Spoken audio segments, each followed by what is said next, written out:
Hello viewers, welcome. வாங்க, இன்றைக்கி நம்ம வந்து மாடி தோட்டத்தில் ஈஸியாக எப்படி செடி வளர்க்குறதுன்னு பார்க்கலாம். ரொம்ப எளிமையாக ஈஸியாக வளர்க்குற செடிலாம் எது எதுன்னு பார்க்கலாம். இன்றைக்கி நம்ம வீடியோவில் மெயினாக பார்க்க போகிறது ரொம்ப எளிமையாகவும் வளர்த்து பூ வந்து சாமிக்கு நம்ம ஈஸியாக எடுத்து வைக்கலான்ற செடிலாம் எது எதுன்றதை பார்க்கலாம். நீங்கள் வந்து ரிஸ்க் இல்லாத வளர்க்குற செடியெலாம் ரொம்ப ஈஸியாக இருக்குது. அதுக்கு தகுந்த செடியெலாம் பார்க்கலாம்.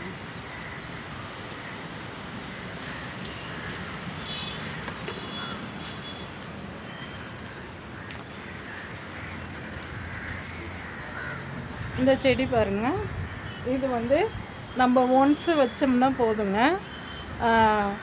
எப்போதும் அது மாட்ட கீழே வந்து செடி வந்துகிட்டே இருக்கும். கிழங்கு ஐட்டம் இது. இந்த செடி இது வந்து வெள்ளை சம்மங்கி. சூப்பராக இருக்குங்க, செம்ம சூப்பராக இருக்கும் வாசனை. அதே மாதிரி நம்ம ஒரே ஒரு கிழங்கு வச்சிட்டோம்னா போதும். அதுக்கப்புறம் அது கீழே கிழங்கு வந்துக்கிட்டே இருக்கும். அந்த கிழங்கு வந்து நம்ம அடிக்கடிக்கு பிடிங்கி வேறு ஜாடி மாற்றி வச்சுக்கலாங்க. அதுக்கடுத்து வந்து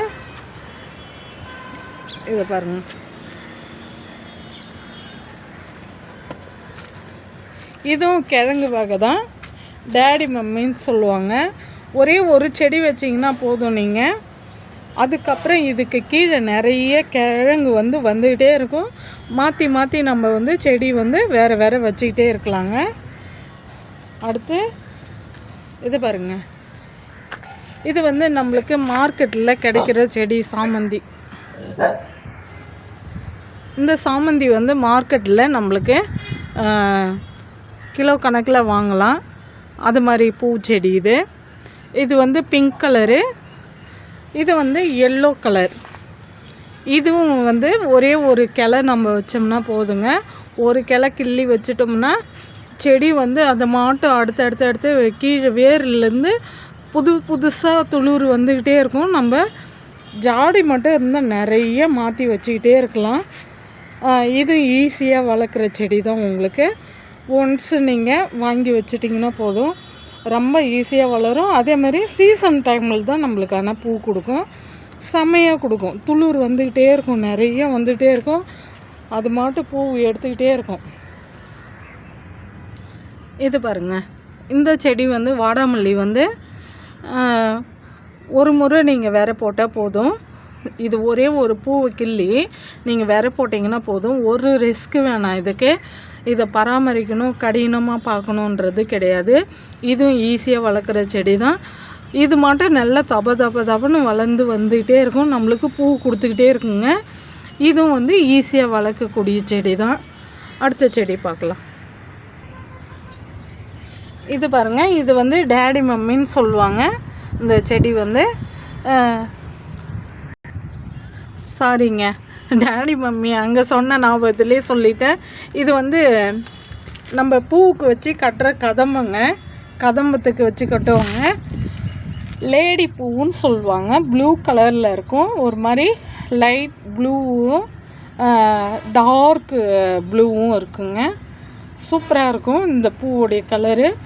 இது ஒரே ஒரு செடி நீங்கள் வாங்கி நட்டுட்டிங்கன்னா போதும். இது ஒரே ஒரு செடி வாங்கி நட்டிங்கன்னா போதும். இந்த செடி இது வருது பார்த்திங்களா, இது மட்டும் கீழே வந்துக்கிட்டே இருக்கும். இந்த பூ வந்து பூத்து முடித்ததும் இதுலேருந்து விதை வரும். அந்த விதை வந்ததும் வெடித்து கொட்டுறதே நம்ம கண்ணுக்கே தெரியாது. அந்த அளவுக்கு ஈஸியாக வந்து வளரக்கூடிய செடி இது. நிறைய வந்து நம்மளுக்கு இதுவும் அப்படியே மாடி ஃபுல்லாக வைக்கலாம், அந்த அளவுக்கு வளரக்கூடிய செடி இது. ரொம்ப ஈஸியாக வளருது. அடுத்த செடியை பார்க்கலாங்க. இது பாருங்கள், மஞ்சள் கிழங்குடைய செடி. இது ஒரே ஒரு மஞ்சள் கிழங்கு வச்சோம்னா போதுங்க. ஒரு துண்டு மஞ்சள் வச்சோம்னா கீழே வந்து கன்று வந்துக்கிட்டே இருக்கும் நம்மளுக்கு மஞ்சள் அறுவடை பண்ணதும் திரும்ப நீங்கள் ஒரு கிழங்கு எடுத்து வச்சிங்கன்னா போதும், நல்லா அது மட்டும் நிறைய உற்பத்தியாகும். இதுவும் வந்து ஈஸியாக வளர்க்குறது தான் செடி. மாடி தோட்டத்துக்கு எதெல்லாம் ஈஸியாக வளர்க்கலான்றது செடியெல்லாம் பார்க்குறோங்க. அடுத்த செடி பார்க்கலாம். இந்த செடி வந்து கொட்டை வாழைக்கண்ணுன்னு சொல்லுவாங்க. இது வந்து ஒரு செடி வச்சோம்னா போதும். நம்ம இதுவும் கிழங்கு வகை தான். இது வந்து அப்படியே கீழே பாருங்கள், இது பக்க கிளை வரும். நம்ம பிடுங்கி நிறையா செடி வந்துகிட்டே இருக்கும். திரும்ப திரும்ப எங்கே வேணாலும் வச்சு உற்பத்தி பண்ணலாம். இதுவும் வந்து ஈஸியாக வளர்க்குற செடி. சும்மா தண்ணி மட்டும் விட்டால் போதும். இதுக்கெல்லாம் வந்து நம்ம பெருசாக பராமரிக்க தேவையில்ல. ஈஸியாக வளர்க்கலாம். நிறைய வந்து உற்பத்தியும் பண்ணலாம் செடி. இந்த செடி வந்து ரொம்ப ஈஸியான செடி. மற்றதெல்லாம் வந்து கொஞ்சம் ரிஸ்க் செடிலாம் அடுத்த வீடியோவில் போடுறேங்க. எவ்வளோ கவனமாக பார்த்து நம்ம வளர்க்கணுன்றது அந்த செடியும் இருக்குது. அதுக்கு எவ்வளோ கேர் கொடுத்து நம்ம பார்த்தோம்னா அதுலேயும் நம்மளுக்கு நிறைய உற்பத்தி எடுக்கலாம் அப்படின்றத அடுத்த வீடியோவில் பார்க்கலாம். இந்த வீடியோ பிடிச்சிருந்தா கமெண்ட் பண்ணுங்கள், லைக் பண்ணுங்கள், சப்ஸ்கிரைப் பண்ணுங்கள். மறக்காமல் பெல் பட்டன் அழுத்துங்க. நான் போடுற வீடியோ அனைத்தும் கிடைக்கும். Thank you, welcome.